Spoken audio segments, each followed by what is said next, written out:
25. And I'm reading all this. I want you to know right off the bat, I'm not lifting any of it out of context.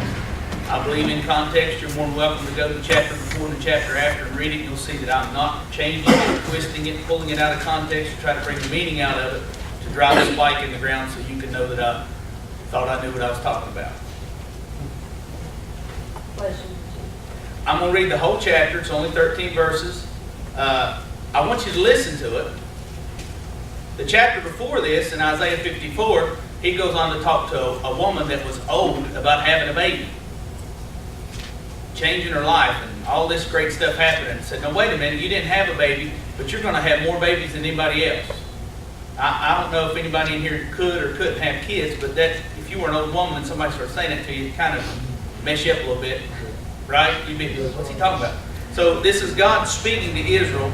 In verse 1, it says, Come all you who are thirsty, come to the waters, and you who have no money, come buy and eat. Come buy wine and milk without money and without cost. Why spend money on what is not bread, and your labor on what does not satisfy? Listen to me, and eat what is good, and you will delight in the richest of fare. Give ear and come to me. Listen that you may live. I will make an everlasting covenant with you, my faithful love promised to David. See, I have made him a witness to the peoples, a ruler and a commander of the peoples. Surely you will summon nations you know not, and nations you do not know will come running to you because of the Lord your God, the Holy One of Israel, for he has endowed you with splendor. Seek the Lord while he may be found. Call on him while he is near. Let the wicked forsake their ways, and the unrighteous their thoughts. Let them turn to the Lord, and he will have mercy on them, and to our God, for he will freely pardon. For my thoughts, I'm drilling down right here. For my thoughts are not your thoughts, neither are your ways my ways, declares the Lord. As the heavens are higher than the earth, so are my ways higher than your ways, my thoughts than your thoughts. As the rain and the snow come down from heaven and do not return to it without watering the earth and making it bud and flourish, so that it yields seed for the sower and bread for the eater, so is my word that goes out from my mouth. It will not return to me empty, but will accomplish what I desire and achieve the purpose for which I sent it. For a second. You will go out in joy and be led forth in peace. The mountains and the hills will burst into song before you. All the trees of the field will clap their hands. Instead of the thorn bush will grow the juniper. Instead of briars, the myrtle will grow. This will be for the Lord's renown, for an everlasting sign that will endure forever. Now he's talking about a lot of things. He's talking about what's getting ready to happen to Israel. But how many people knows this is prophetic too?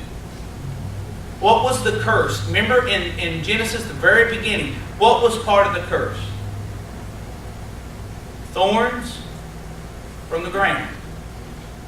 Right? Everybody say, yeah, because I'm right, because that's what it says. The thorns from the ground were part of the curse. What it says right here, that the thorns, instead of thorns, will grow the juniper. Instead of briars, myrtle will grow. He's talking about peeling back the curse.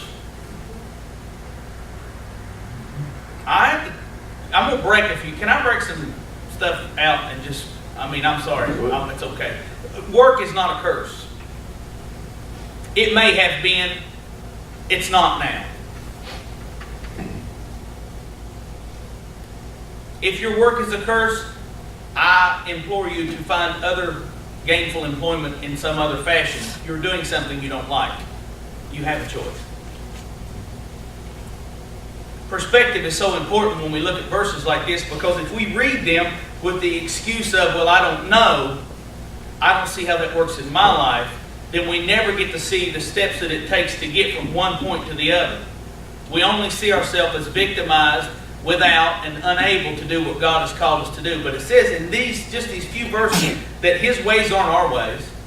His thoughts aren't our thoughts. They're way above us. And his word does not come out void.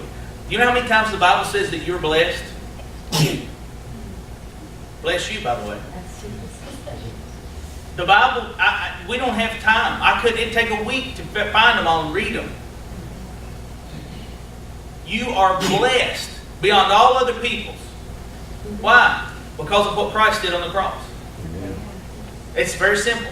His ways are not our ways. His thoughts are not our thoughts. And I thought it was interesting that you guys were talking about Joshua. Surprisingly enough, I have some Joshua verses. And I'm going to go back to King James because I can already see I'm going to get lost trying to do this. So we're going to go to Joshua 6. Joshua was Moses' great general. How many people know that? You've read enough of the books, you know Joshua was a great general for Moses. He was the guy. Him and Caleb, he was one of the guys that when they sent him out in the promised land and they went out there to find out what was going on, 12 people went, 10 people come back and said, we're too puny, we can't do it. We need to go eat rocks, and I bless my heart, we're just going to sit here. Let's wander around for 40 years because that sounds like a good plan to me. Joshua and Caleb said, listen, God already told us we could have it. Let's go right now. Right now, get your stuff. I'm about to go. Come on, let's go. Joshua was one of those men. How many people know you need some Joshuas in your life? I mean, we need to get rid of the can't help us church. We don't have an excuse. God has given us all things to do what we're supposed to do for Him. Now, you may not be able to do what you're supposed to do, or what you want to do, but you can do whatever you're supposed to do for Him. He has given you the supply, the ability. And if you're frustrated because you're thinking of things you can't do, there's a good chance God has not ordained it. There's a good chance God has not ordained it. Joshua was Moses' great general. His great general. When all of this stuff happened, they got to the other side. They was getting ready to go into the promised land. Joshua said, okay, circumcise all the men. We're going to make warriors out of them. Let's go in. So then he sends out the spies. And they go spy out the land. You guys were talking about this morning. So, of course, he goes to the harlot's house because, that's where I would go, I'm being ridiculous because I want you to see how this story would play out today. He went to the woman who was an innkeeper who also provided other services which made her a harlot. They went there, put out the scarlet cord. They come back, oh my gosh, Joshua, they're so scared of us. So they're sitting in a tent, the war room. They're there. They're talking. They're scared to death of us. The harlot told us that their hearts are melting. They've heard all the stories. They know what happened. Listen, you don't get to walk around in the desert for 40 years with a giant spire of fire coming out of the sky by night and a cloud by day following people around. If you come over here and see a group of folk like that, would you mess with them? We always like to think about them being pitiful people, but could you imagine that? In the desert, it's flat there. A giant spire of fire shooting through the sky in the night.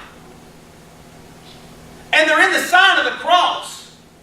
Visualize it. Put it in your mind. Would you mess with them people? So they come back and say, their hearts are melted. Let's go. We're going to go take them out. Joshua says, oh, I know exactly what I'm going to do. I have got a plan. So he gets these guys together and they're talking about what they're going to do. Well, I tell you what, we'll build this ladder. We'll put wheels on it. We'll roll it up to the side and we'll climb over. And we'll make 3 of them. We'll come in on all sides. And we'll jump in and we'll just run in on them and do all this stuff. And they, oh yeah, we got a plan. They draw them all out. Everybody's like, yes, that's what we're going to do. Oh, it's so good. We got all the wood. There's these trees over here. And they start cutting them down and just, wait a minute, hang on, guys. I need to pray. I need to pray about this battle. I've got to find out what God wants me to do. So go ahead and turn to Joshua 6 if you haven't already. Now Jericho was straightly shut up because the children of Israel. They'd already heard, they shut all the things. None went out, none came in. And the Lord said to Joshua, see, I have given into thine hand Jericho, and the king thereof, and the mighty men of valor. And ye shall, now listen, who's ever been in a fight in this room? I mean a real fight where you pull your fist out, hit somebody, blood goes, and it hurts, and you see stars, and you got to get back up. Anybody ever do that? I'm going to get hold of somebody this morning. I'm going to wake you up. How many people's ever been in a real fight? If I told you, okay, I'm going to fight you, and you were standing right there, and I started marching around you 7 times.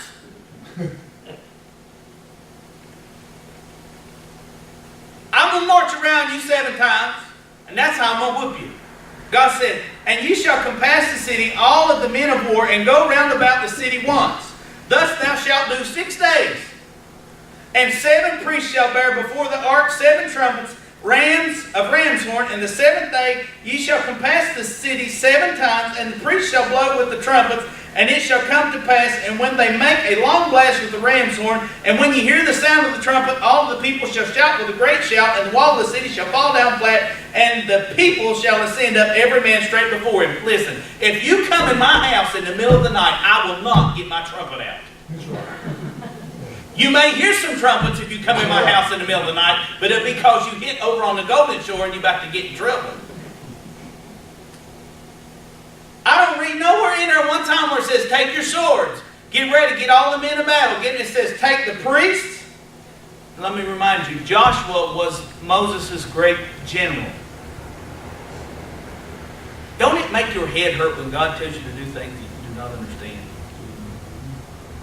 Let me remind you, His thoughts are not your thoughts. They're way above them. They're different.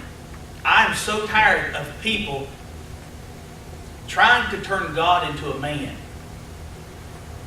They try to make Him anthropomorphic. That means if you have a dog, it stands up and wears a suit and smokes a cigar and has a cane. You've made the dog human-like. That's anthropomorphic. God is not human. We're made in His image, but He is not human. He is God. His thoughts are not our thoughts. He took a man who was able to take the city by force and stood him out there with a bunch of priests. Have you ever walked anywhere with a bunch of people that complain all the time? These are the people that had to spend 40 years in the wilderness. And this is the high priest. Now listen, I'm a preacher, so I can say this. You want to get some people that will complain? Get you a room full of preachers. And start asking questions. Oh, that sounds mean. No, I'm just going to be real today, if that's okay. They'll fuss and complain about some stuff. So he had all the preachers together. And they had to be quiet. Shh. March. And Joshua's the man of war. He's probably standing there like Barney Fife with his gun. He's waiting. Like, Lord, just let me go. I'll do what I'll do. I know how to do this. You ever told God that? God, I know how to handle this. I know how to do this. I know how to make this happen. Not always. Joshua did get to pull his sword. After the walls fell, they went in and took it. Other battles went. They just went in and fought like normal. But his ways are not our ways. His thoughts are not our thoughts. I'm going to take you somewhere else. I want you to go ahead and turn. Let's turn to 1 Samuel chapter 16. If I turn it like that, I can see it better. Come on. 1 Samuel chapter 16, we're going to start about verse 5. I'm going to stir y'all up good. How many people's excited for the election? It's coming, y'all. You know how I know it's coming? Because it's on TV every day. Every day they're talking about something about some kind of political issue. Every day. They're going to use something. We're going to take them Syrian refugees. We're not going to worry about the fact that they're humans or anything. We're just going to use that as either a political yes or a political no. We're going to scare people into fear, or we're going to make people so compassionate that they let crazy people in the country. We're not going to actually deal with the problem. We're going to twist it around. We're going to use it to our advantage to get our lump of flesh or our pound of flesh or whatever it is we want to get taught or spoke. We're going to use it to our advantage. That's how I know the election is coming, because all of these topics that would normally just be handled behind closed doors by people that are educated and have the ability and the resources to do it, now they're going to be played out on CNN and Fox. Israel had a strange way of selecting kings, I thought. I remember they found Saul in the luggage, so I guess that's a good thing, right? Because he was tall. Rhymes with Saul, so I guess that's why they picked him, because he was Saul, he was tall, he was with the luggage, and they said, oh, okay, well, he's tall, so let's make him. Does anybody remember that? I'm not pulling that out of context. That's what happened. That's how it worked. So he goes off and does some things he shouldn't do. He sacrifices to the Lord, and that was the part that only Samuel could do. Because of that, He got in some big trouble. So God says, he tells Samuel. He doesn't tell Saul. He tells Samuel, he says, hey, you're going to go anoint a new king.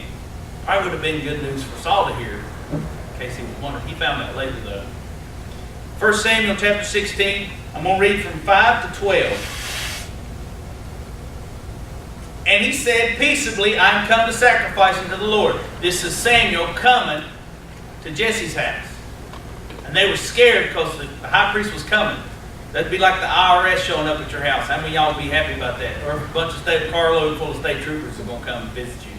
I don't got anything illegal, but I would wonder what somebody told them anyway. Sanctify yourselves and come with me to the sacrifice. And he sanctified Jesse and his sons and called them to the sacrifice. Listen, there's a part here that I want you to pay attention to, and I'm not trying to twist or bind. I'm just trying to show you that his thoughts aren't our thoughts.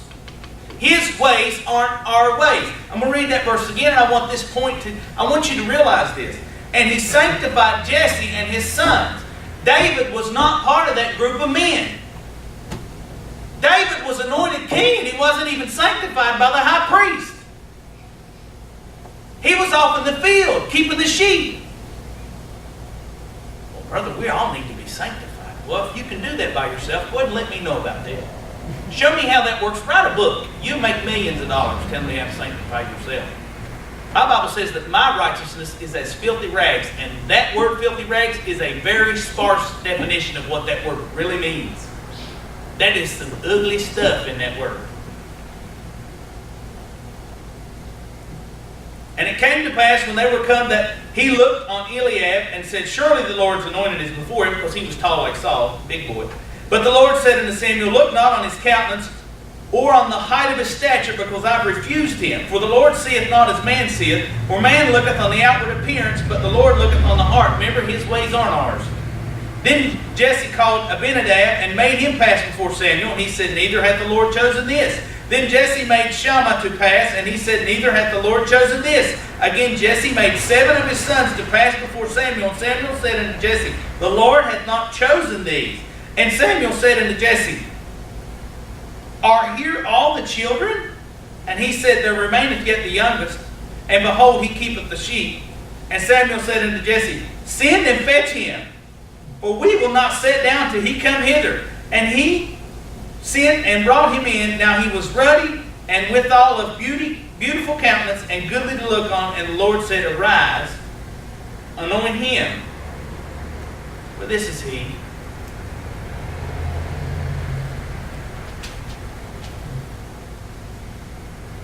I could go off on some really strange,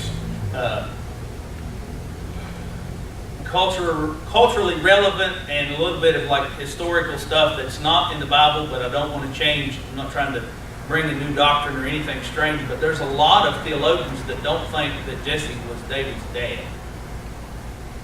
Remember in the Psalms when David said, in sin did my mother conceive me? He didn't look like his brothers. Aaliyah, raise up a little bit. Now I know she looks a lot like her mom. Does she look a little bit like me? Just a touch? Maybe a touch. Just a touch. She has my actions, my behaviors. She gets my expressions. She has my teeth, for sure. David didn't look like his brother. Now, like I said, I'm not trying to say that that's what the Bible says. I'm just telling you that his ways are not our ways. We get so dug in on stuff. We think we know who God is, but he's not like us. He used a harlot. They blew trumpets. Now he's picked a boy that we're questioning who he really is because his daddy didn't. You think you got some daddy issues? Do you really think you got some daddy issues? Samuel the prophet come and said, I'm going to worship with you guys. Let's all be together. And Jesse didn't think enough of his son David to bring him in, to be part of that.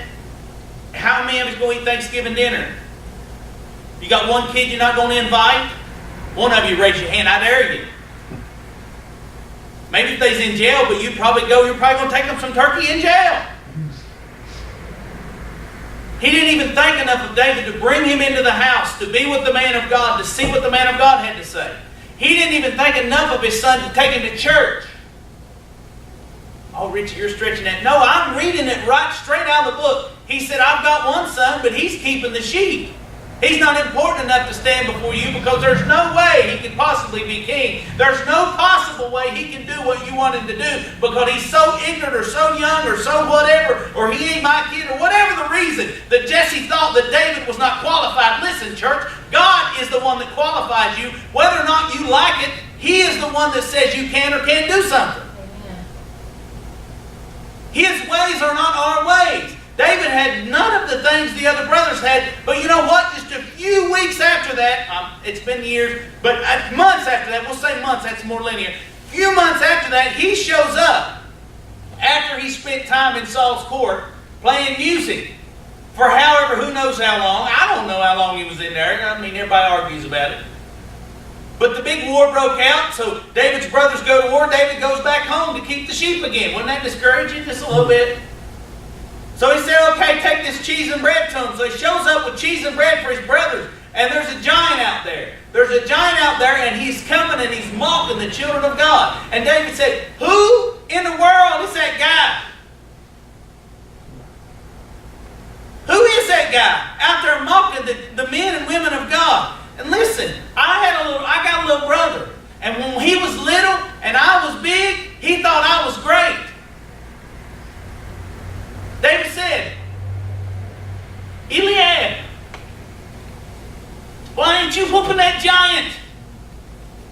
What's wrong with you? You can do it. I know you can. I seen you do that. You whooped all the 6 brothers and me too. You can do it. And he said, I ain't going out there.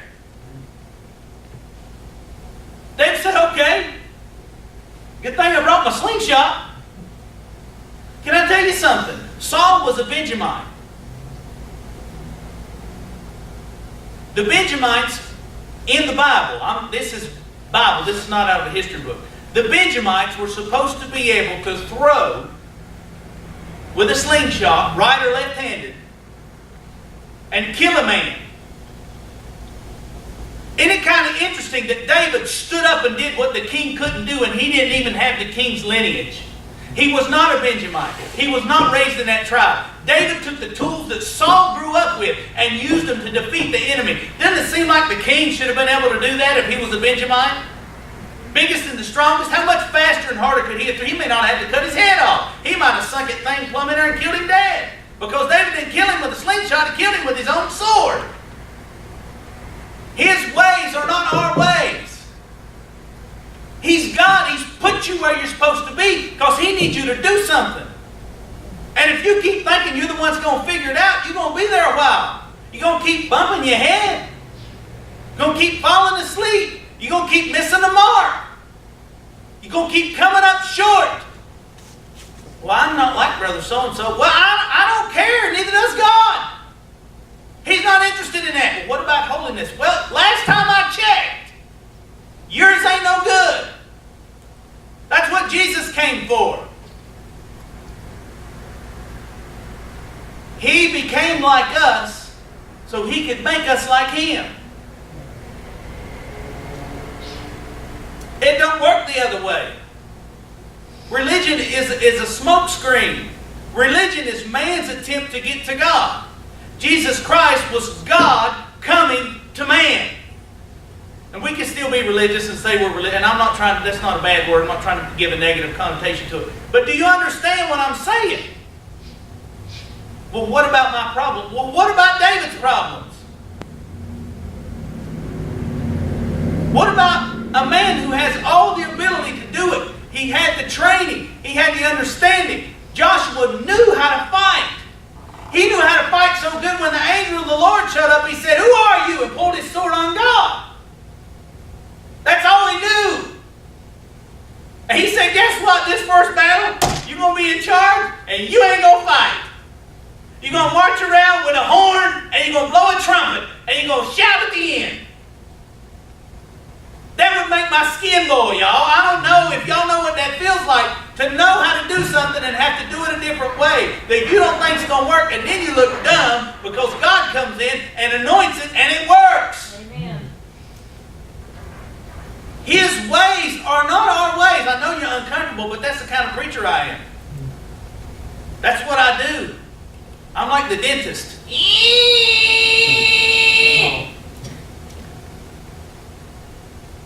Got one more. This is my favorite one. Matthew 17.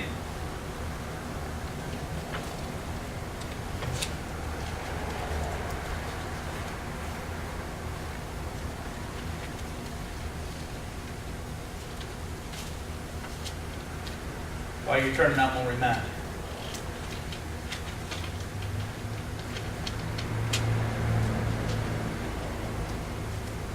I'm going to read Isaiah 55, 6 through 9 while you're turning. Seek ye the Lord while he may be found. Call ye upon him while he is near. Let the wicked forsake his way, and the unrighteous man his thoughts, and let him return unto the Lord, and he will have mercy upon him, and to our God, for he will abundantly pardon. For my thoughts are not your thoughts, neither are your ways my ways, saith the Lord. For as the heavens are higher than the earth, so are my ways higher than your ways, and my thoughts than your thoughts. About 30 AD, Jesus took a walk to a town called Galilee. And he started picking disciples. He picked one guy out of the tax seat. He was a publican. Publicans were people that were tax collectors, but they were Jews. They were Jewish, and they worked for the Romans, because the Romans actually had power then. They were the ones, so what they would do, they would put garrisons in, and they would pick somebody that they could use as a puppet for local government. And then they would use that leadership seat to put the way they did things. They would even do so much as to change the art in the city. They would bring their own art in and do those, the busts and everybody, with the people in marble standing with the flowers. You all know what I'm talking about, right? They come in and change all that stuff. So they would, and they taught that pattern to the people that were in power with them. So when it came to pick people to work for the IRS, which was Rome, they would use people that were Jews. So everybody hated them. The Romans hated them because they were Jews, and Jews hated them because they was wrong. He picked that guy. I probably wouldn't pick that guy. I'm just personally, because he's a little bit negative. People don't like him, and they think bad stuff about him because he's took advantage of people. Can y'all hear me this morning? You got anybody in your life like that? Do you think, well, man, you know what? I remember that story one time. Do you know what he did down at the bank? I heard he stole tailgates off trucks down there at Stevens. Did you know that? Church, we got to get real. Wake up. He picked Matthew, and then he picked some guys that were fishermen. I look at a little rabbit trail there. He picked guys that were fishermen. They were from Galilee. Okay. Matthew 17, verse 22. And while they abode in Galilee, Jesus said unto them, the Son of Man shall be betrayed into the hands of men, and they shall kill him, and the third day he shall be raised again. And they were exceedingly sorry. And when they were come to Capernaum, which was a town in Galilee, okay, near the Sea of Galilee. Everybody knows the Sea of Galilee? And come to Capernaum, they that received tribute money came to Peter, the tax collectors. Matthew probably knew them. The tax collectors came to Peter and said, doth not your master pay tribute? You go pay your taxes, Jesus? Isn't that an ironic question to ask the man who owns everything? You pay your taxes? He said, yes. Peter didn't know that, because he goes and asks him. Peter just lied. You ever do that? Lie for God? Like, you think, sure. Peter's like, yes. And when he was coming to the house, Jesus prevented him, saying, what thinkest thou, Simon? Because Jesus knew he just lied. He didn't know if Jesus paid his taxes. He come into the house, Jesus said, what you think about, Peter? What'd you just do? Can anybody else see this? Am I by myself? He said, what thinkest thou, Simon? Of whom do the kings of the earth take custom or tribute? Of their own children or of strangers? Peter saith unto him, of strangers. Jesus saith unto him, then are the children free. Now, or notwithstanding, lest we should offend them. He said, you know what? You're right. We're free. But because they're the authority of the land, we're not going to buck against it. I don't care what you think about the police officers and the judges and the mayors. You ought to quit bucking against them. The Bible says they don't carry that sword in vain. They've been set above you to watch over your soul, whether you believe them or not. Oh, I'm going to get in there this morning. I may never preach here again. I don't care if you don't like the president. I don't care if you don't like the senators and the delegates. You need to suck it up and pray for them. You need to love them as much as you can. If you get an opportunity to speak in their life, do not bring up abortion unless it is the topic that they need help on. Don't come with your axe to grind to people that are in leadership because they have plenty of axes in their back from the last person that had one to grind. They've been put there because God put them there. Jesus said, notwithstanding, lest we offend them. Peter said, oh, so we're going to pay taxes. I know what to do, Jesus. We're in Galilee. So we need to pay taxes. I'll go get my buddies and I'll get my boat. Because I'm a fisherman and right there's the Sea of Galilee. And I lived here all my life, so I know exactly what to do. I'm going to go get my nets and get the cover off my boat because I put it up for winter, you know. I put all that RV antifreeze stuff so it wouldn't freeze up busting nothing. So I'm all ready. I'm going to get my boat back out. Jesus, me and my buddy, we're going to get the dually out. We're going to haul it to the sea. We're going to throw it in there and get the nets out. We're going to cast the big thing and we're going to sell it and get the money. Jesus said, no, you ain't going to do it that way. Peter was a fisherman. Church, you got to get the reality of this. His ways are not our ways. Peter knew how to make money. He knew. He thought he knew anyway. Remember when he was out there and Jesus, he first met him. They would say, we've been fishing all night long, Jesus. We ain't caught not one fish. We've been throwing the nets out and nobody's coming. Nothing's here. It's dying. Oh my gosh, we ain't going to be able to feed our kids. He said, throw it off on the other side. Peter said, we ain't got the right. That's the wrong side, Jesus. We made the boat to throw the net over on this side. If you look, it's real good. We got it fixed up just right. Church, I'm telling the truth. He said, but you know what? Since you said it, I'm going to make you look stupid. That's what Peter felt. It felt in his heart. I'm going to throw it because you don't know what you're talking about. I can see from here you're a carpenter because you got them big old Fred Flintstone fingers and they're all calloused and beat up. You've been working in your daddy's shop since you was 12 years old. You don't know nothing about fishing. You ain't even from Galilee. You're from Nazareth. I'm going to throw it on the other side and make you look like a fool. And Peter about sunk his boat. Listen, I am tired of the religious idea that we cannot do things in a different way. You got to break that mess off you. Just break it off. If it didn't work 30 years ago, it don't work now. Right. It don't work. Try God's way. You know what? The world is sick and tired of all the yucky stuff. Oh, but it's getting like the days of Noah. You don't know nothing about the days of Noah. You don't know. It's been worse than it is now 50 years ago. In different places. There's always war. People are always dying. Money's always short. Somebody's always rich. Somebody's always... That's what Jesus said that when they said, how are we going to know when it's time for you to come? He said, there'll be wars and rumors of war. He said that because, you know what? If all you can think about is when you're going to escape, it's going to affect your quality of work. Now, Jesus is coming soon, and I'm not here to preach against that, but you need to get your mind out of that and get your mind on business.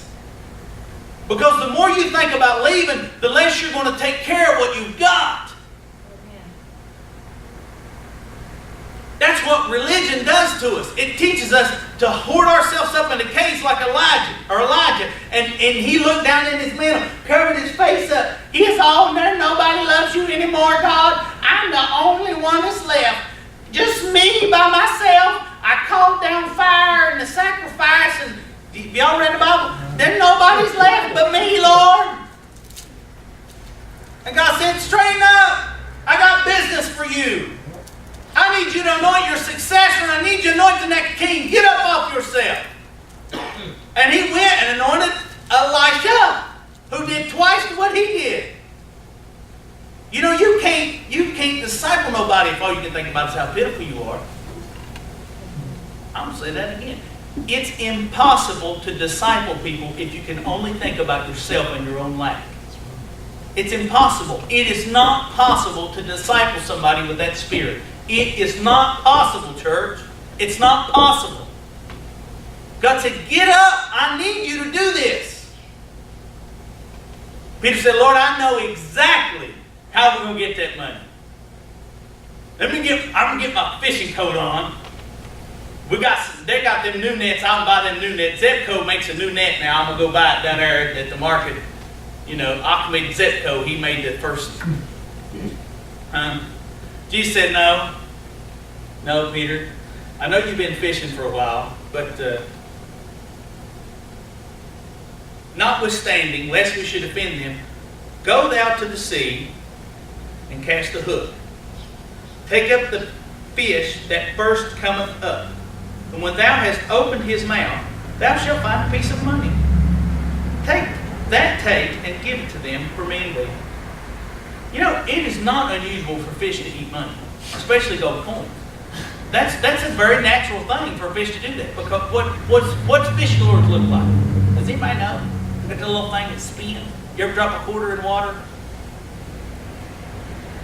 So we see the natural part of that. But Jesus said, take the first fish you catch. Can you imagine the odds of that? Scientifically, if you try to figure that out. The first fish you catch, I want you to open its mouth. There's going to be a coin in there. And Peter said,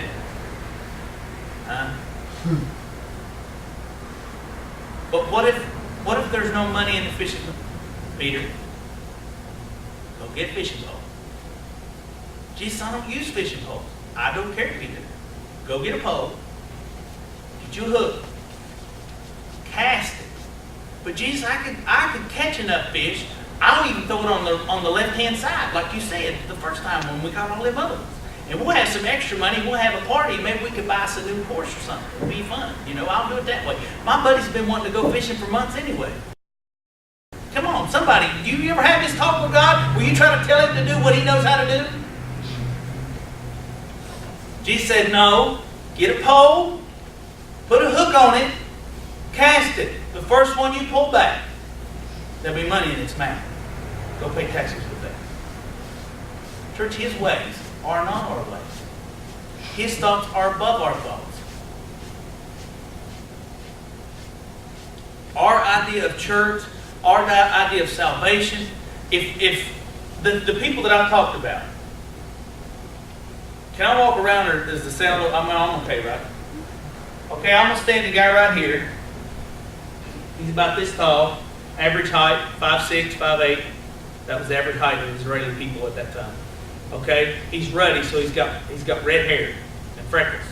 He's real good looking, right? Good looking little fella, right? He got slingshot, and he smells like sheep. Anybody ever been around real sheep? You ever smell wet dog? Sheep stink worse. So he smells like wet sheep. Okay, this is the guy. And he's got his little thing, he's got a flute too, and a harp, you know, because he's a musician. And he's got his book of poetry too. Because has anybody, come on! My God! He's got his book of poetry, and he's standing right here about this tall. He's a pretty little fella. He's smiling. He might every now and then just blow kisses to the Lord every now and then. Okay, then we're going to come over here, and here's a guy that looks like he has been beat with a stick. He's got one of them big cool scars like everybody gets in the movies that go down the eye, you know what I'm talking about? He's got that scar, and he's all cool. And he's got armor on, and his sword's got cuts on it where it's been in battle, a little bit of blood, and he's all tough. And he smells, but he don't stink. He smells like the earth and rust. Right? That's what he smells like. And we'll go over here. Well, we got a guy over here that we brought in the church, but we're not sure why, because he refuses to wear pants. Everywhere he goes, he's got shorts on. And his shirt ain't made out of much. And he smells like fish. And every time he opens his mouth, he's cussing. Remember Peter cussed that girl out? Does everybody remember? I'm not. This is an attribute of his life. It's what he did. He's cussing. Now what if I told you those three men were going to do incredible feats for God? They were going to change the world. They were going to be Jessica White in the Hall of Fame. Somebody, ain't it funny how God just makes big, he just draw a big circle for you and put a dot right in the middle. David didn't look like he could slay a giant. Joshua didn't look like he was going to have some musical band blowing trumpets around Jericho. And Peter definitely didn't look like nobody was going to do anything great. But you know what? I read in the book of Acts, when he finally did get up and start preaching, 3,000 people got saved. It's a stark contrast to what happened on Sinai when God gave the law to Moses and 3,000 people died. These men changed the world. We have put these parameters on people. You know, sometimes when I get ready for church, and I'm not saying this to be mean. Listen, I'm anointed to preach God's word. I don't care what you think. I'm going to preach it. If I have to preach to my poor wife, because I've done that too, she gets tired. I mean, she just smiles, and she's a good wife. But I'm going to preach His word, but I'm going to do it as me. If you're putting something on, how hard do you think it is for the enemy to jerk it off of you? You ever been in a fight? Back to the fight. What's the first thing you do when you get in a fight? The first thing you do when you get in a fight is you take your rings and you turn them around so you don't lose no diamonds. Take your earrings off. Take your jacket off. And you rub Vaseline on your face so you don't get no scratches. That's what girls do. Pull your hair back. You prepare. You get rid of stuff that is extra. You take it off. I know we all want to be linear, and we want to be respectful to the house that God has put us in, and that's fine. But when God sends somebody in here that smells like fish, that's beat to death, that looks like a little punk and has a poetry book, and tells you they're going to be mighty, stop telling somebody they have homosexual tendencies. Oh, he's got a little lisp, but I don't know about him. You're going to think twice when he hits you between the eyes with a slingshot and ends up being God's man. We have brought our ideologies down on people's life because of the history and the culture and the trends and all the things that we've seen before. And God's got something special for people. It's so easy for us to make decisions, to discount them, to make them not part of what goes on, to remove them from the equation of God's work. But listen, if you read the Bible, He used crazy people. Crazy people. Listen, you ain't got no excuse. His thoughts are not ours.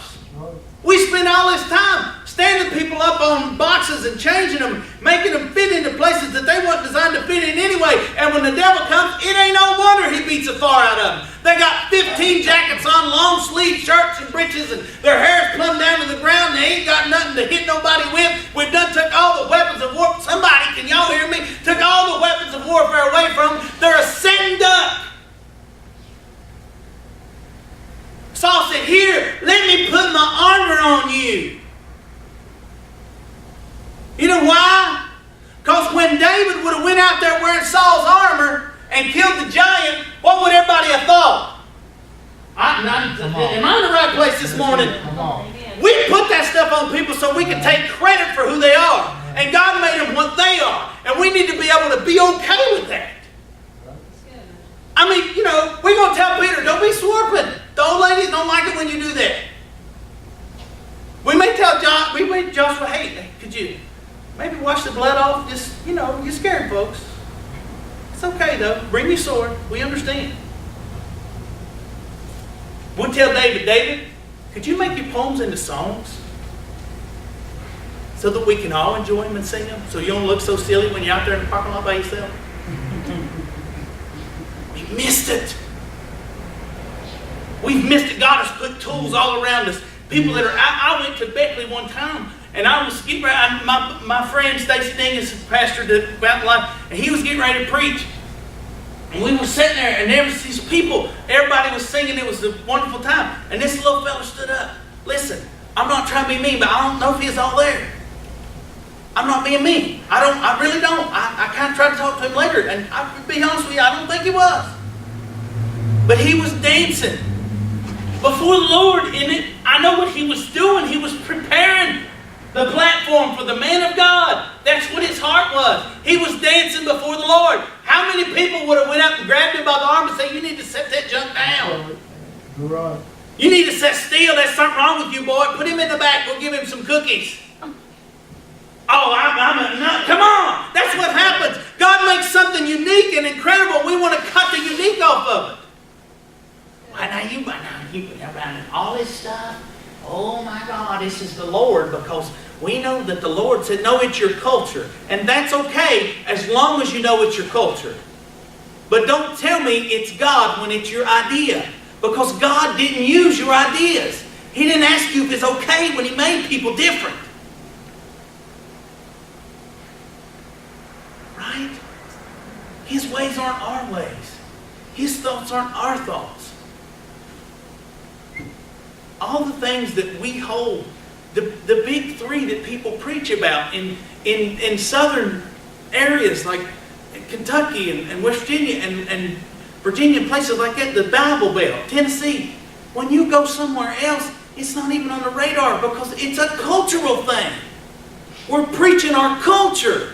All we can talk about is clothes and whether or not you need to drink alcohol and all this other thing. Listen, if it's your culture, that's fine, but stop telling people it's God, because in Germany, things are way different. Back in Jesus' day, everybody drank wine because most of the time, the water would kill you. It's not an excuse to be an alcoholic, but I mean, understand the cultural relevance. No, I don't drink because like Jesus said, so that we don't offend them. I used to have problems, so I don't mess with them. Be transparent. But all these things that we carry, they're the first things we bring up. Well, we want David to look just like an Israeli. So he has to have a big nose, he has to have black hair, he's got dark skin. Well, now wait a minute, he's red-headed. He's got a little button nose and he's got freckles. He don't look like us. He's going to be the king. He don't look like...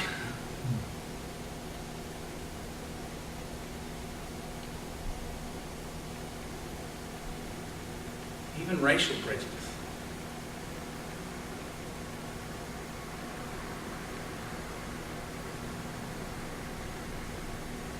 The way people hate women in some parts of the southern thing, that they beat women, and I know that the Nazarene church, they don't.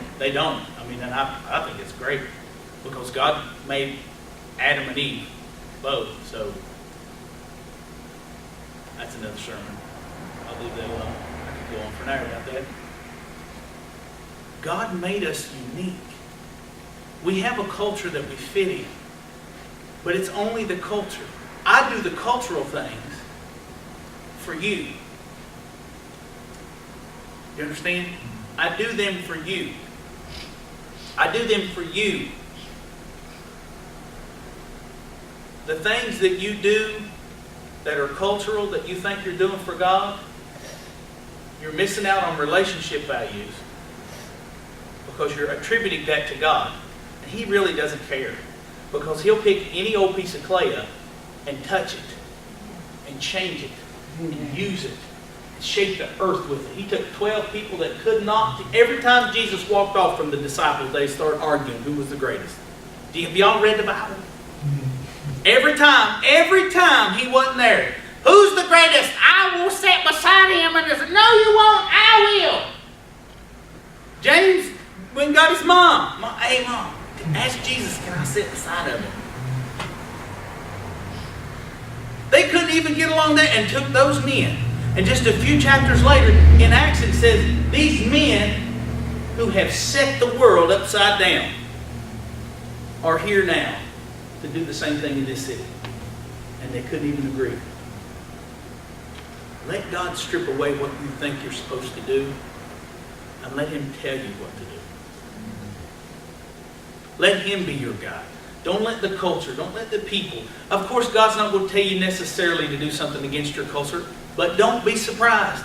Ezekiel did some really weird stuff that I still don't understand. And it was completely against his culture. But God had a purpose. God had a reason. Everybody, talk about marriage and I can't do this anymore because, and they give their reason why. But you know what? Hosea went and chased his woman down a couple times. Anybody read that book? Don't never say never again. Don't do that. Let God be your guide. Everybody stand. We're going to